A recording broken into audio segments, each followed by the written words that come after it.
So your boy Rich Dollaz and your boy Cisco the Simp were fighting over Mariah Lynn on Love and Hip Hop New York season 6.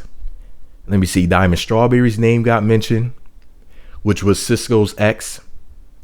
You know, he was trying to screw Mariah Lynn in order to basically piss Rich Dollaz off. Dick Dollaz, rather. And basically, Cisco the Simp was making a complete ass of himself. He got physical with Rich. He tried to like push him or grab him or something weird. I don't know what the hell was going on. Looked like he was about to do some Steven Seagal Aikido moves. Just because you're bald as a seagull doesn't make you Steven Seagal. But whatever, I digress. All I know is big old bald-headed Cisco the Simp was up there tripping heavy on Mariah Lynn. He got all up in his feelings. He started talking about Diamond Strawberry and how Rich slept with her or whatever. And he even brought up that fine ass Moniece Slaughter. Like, damn, why would you bring Moniece's name? And you already know that she's gonna dig up in that ass like Amber Rose and Kanye. I mean, I just don't know why people have to bring up her name. But whatever. All I know, this is just another reason why they should have put Moniece on Love and Hip Hop New York season 6. If her and Rich broke up around that time, they could have fit her into the story. They didn't have to have her on every single episode, but they should have cut that check and put Moniece's fine ass up in the cast. They didn't have to make her a main cast member of the New York and the Hollywood genres. But damn, give her props. People can't even keep their names out of her mouth. She's not even in this season. But anyways, gonna read to you what she said on social media. She said, and I quote, "Hey, Cisco Rosada, do I look like Mariah? I'm nobody's bitch. I'm not just some ninja's baby mama. I'm Momo D, my ninja. I got yo bitch. Open up wide, pussy. Hashtag riches.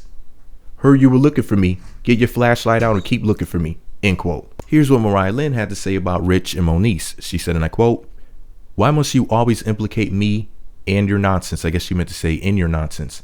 Get money. 79 old is just mad that he was so drunk that he couldn't move fast enough to get that strap on out his ass fast enough.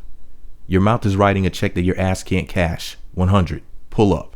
Now for the record, 79 Gold is the liquor that Rich was like a spokesman for or something like that. He doesn't really own the company as far as I know. But anyways, that's none of my business. Moniece went on to say, and I quote, "No thank you. I prefer filet mignon, not sewage. My parents weren't stuck in jail, halfway houses, or rehabs. They taught me that dumpster diving is classless, especially if a bitch is assless. At least you address me properly, unlike your cheerleader at Mr. Coop." And Mariah Lynn said, quote, "Moniece Slaughter, at Mr. Coop is a million times better of a manager than bitch Dollaz. CEO is all I gotta say. And I'm a million times better than you as an artist. You are dope. I won't take that away from you. But you sell yourself short. Also said it yourself, numbers don't lie. I'm surpassing them. Run circles around them, then start laps again. My mother may have done what she's done, but one thing I can say is she never forgot about her daughters, never missed a holiday or birthday, and no matter how much drugs she did, she will put you down, ho. Bitch, you a weekend mom. You half-ass everything, even your music, 100. And just for this, I'm gonna come to LA and take over your franchise. See you and Strap On in the booty ass there." Wow. So here we go again with people talking about Rich Dollaz fetishes and his sexuality and whatnot.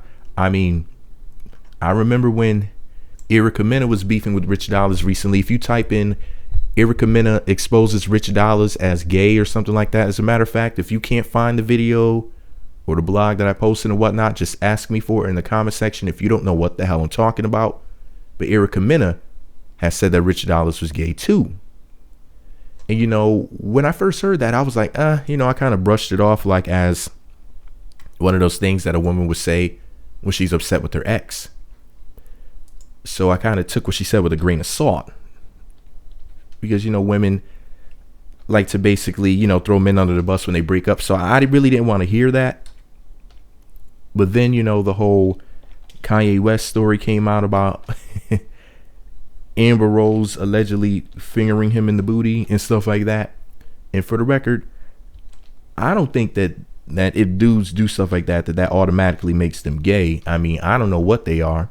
I mean, I would say they're freaky, maybe even a little bit nasty. But hey, what two grown people do behind closed doors, I really don't care. But at the end of the day, it is really interesting that all of this information is all coming out about all these different people all at around the same time. It's like as if all these dudes are being exposed as loving the finger bang. Well, in Rich Dollaz case, allegedly liking the strap on in the ass. And hey, if that's what he likes, I don't really care. But I'm just saying, that's what these women are saying about these dudes. So I don't know. I mean, if you're in the creep squad, you could be into anything. So it wouldn't surprise me no matter what they're into. You know, whether they like to wear nipple clamps or be shocked with electrodes, or I don't know what they may be into, but I'm not mad at them. Whatever, man. To each his own. If that's what these people were into, that's what they're into. But I just think it's really interesting that all of this stuff is coming out at all about the same time, though. That's just really this is if, you know, I thought in 2020 a bunch of things were going to be revealed because, you know, 2020 perfect sight. But now what we're seeing is 2016 is like the year of exposure. It's just but anyways, let me know what you think about it all below. Be sure to subscribe to the Meat Magazine YouTube channels. Visit meatmagazine.blogspot.com. Follow me on Twitter at Meat Magazine. Do you think Rich Dollaz is really going around taking strap-ons in the booty? Do you think that she's just exaggerating? Do you think Moniece and Mariah Lynn's beef has gone too far? I mean, did you see part 1? The first video I made about them going back and forth? If you need a link to it, just let me know. Anything you need a link to, just say specifically what the link is. Don't say, yeah, hook me up with the link, because there's a bunch of stuff that was discussed in this video. So if you need a specific link, say what you need below. I'll put it in the comment section. But do you think their beef has gone too far so far? I personally think it has. I mean, we're talking about people's parents being on drugs. We're talking about people being a weekend mom. We're talking about people's record sales and whatnot. The one good thing that I did like about this whole issue is that Mariah Lynn said that Moniece is talented, because they're both talented and they're both pretty. So I like it when pretty girls give each other credit for something. It was nice that in the midst of a war, she could stop and say, girl, you can sing.